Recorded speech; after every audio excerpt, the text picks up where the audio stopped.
What's up, you guys? Joel here. I'm coming to you again from San Diego. Last day of San Diego Comic Book Convention, or Comic-Con. It's not Comic Book Convention. San Diego Comic-Con International 2024, last day, Sunday. And it's always sad when it's a wrap, but it was a great time nonetheless. Wanted to come in and do my last check-in for the weekend. But yeah, today was a really fun day. Started the day off doing the Planet of the Apes experience. So Planet of the Apes, they had a pretty cool setup because in the beginning they kind of walked you through the years of Planet of the Apes, showing us, hey, this is this is where they had some of the costumes and some of the different things that they've had for the last, what they say, 10 films that they've had set up in kind of like a museum.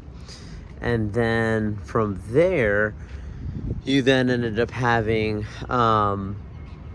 another section that then switched into going into the actual kingdom. And so the kingdom part was really nice, just simply because they had a live hawk that you could actually hold on your arm and take a picture with.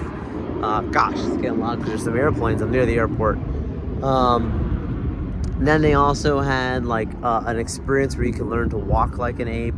I did that. I'll put a video out on social media about that. But you're holding the stilts. So this was what they did. The reason I say walk like an ape is because it's motion capture, right? So any of the apes you see in the Planet of the Apes films that are 2011 and beyond, they use motion capture. Andy Serkis being the main one people know with playing Caesar. He did Gollum in Lord of the Rings. But yeah, you use these stilts and you crawl, and they taught us the exact same way that they did it in the movies. They had an actual trainer from the films and works in Hollywood on motion capture show us how to do it. It was a lot of fun. And then a little photo op area. But yeah, started off the day doing that. That was pretty cool. Also went over to FX. Shout out to FX. Were really, really nice. The people out there got us the VIP to get in, and was able to check out. They had an experience for the bear. They had one for American Horror Story called the Elevator, and then they also had one for the bear. And then yeah, that was the main two experiences that they had inside their pop-up. But yeah, with that set up there, when you went inside the bear, you got a picture inside the restaurant, and you had these chefs come out like if they're gonna take your order, and then they give you these really cool bandanas, and then you got like some toothpicks. That was pretty cool. And then they also had, like, you could have waited in line to get like a custom umbrella, FX umbrella, which let me tell you, out here it was super hot, so getting that custom umbrella is not a bad idea at all. It is something that can definitely be super nice considering how hot it is. So yeah, anything to cover you from the sun is great. Then after that, I was able to head over to a panel. I got to sneak into one before. There was a special panel for the X-Men 97, the X-Men animated series. That was pretty awesome. So with that panel, they actually ended up doing like a recap of some of the main things they did in the last season, some of their favorite moments, some things they're excited for in the future. And you had all the voice actors. There was the showrunners. Some of you may know is not returning for season 2. No reasons explicitly said. I've talked to people at Comic-Con. I've heard some different stories. And let me actually share with you a fun story while we're here too. So while I was in line for HallH on Friday for Saturday's big showcase, Bao, I was saying DeMeo, he actually came out to the HallH line and took pictures and met with fans. So the guys that were directly behind me, or technically in front of me, because they were I was like a couple rows in from the front of the line, they just shot their shot. They sent a tweet out and said, hey, we're in line in the heat for this thing. Is there anybody come out here and just, say hi to the fans? They put this on X, and just added him, and he responded, said, yeah, I'll do it.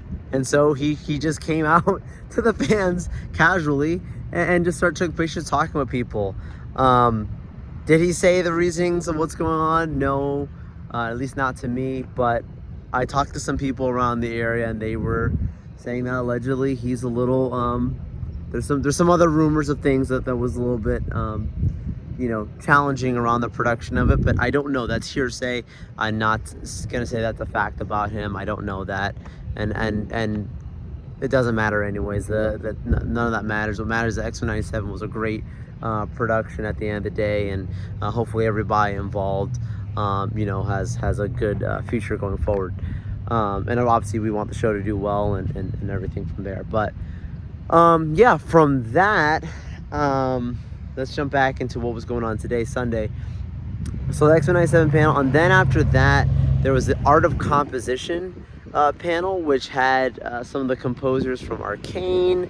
You had another composer for the Newton brothers. They did X197, and you also had the Kiner family, which each of them, you know, Kevin Kiner, he's worked on Star Wars: The Clone Wars, and you had his son, his daughter, his son working on the Bad Batch, and daughter working on Rebels, and same vice versa. And they talked about just their Star Wars experiences, which, you know, got my attention right away. And yeah, it was a really nice to just hear some background stories about the art side and how it comes together. You know, at the end of the day, everyone loves to see their celebrities, and they love to see their fun stuff and go on rides and do experiences and have fun like it's Disney World for us. But Comic-Con's also an industry event, and there's a lot of great education they can come away from it. So I thought it was one of those really fun, insightful, behind-the-scenes looks at what goes into creating these moments. Because look,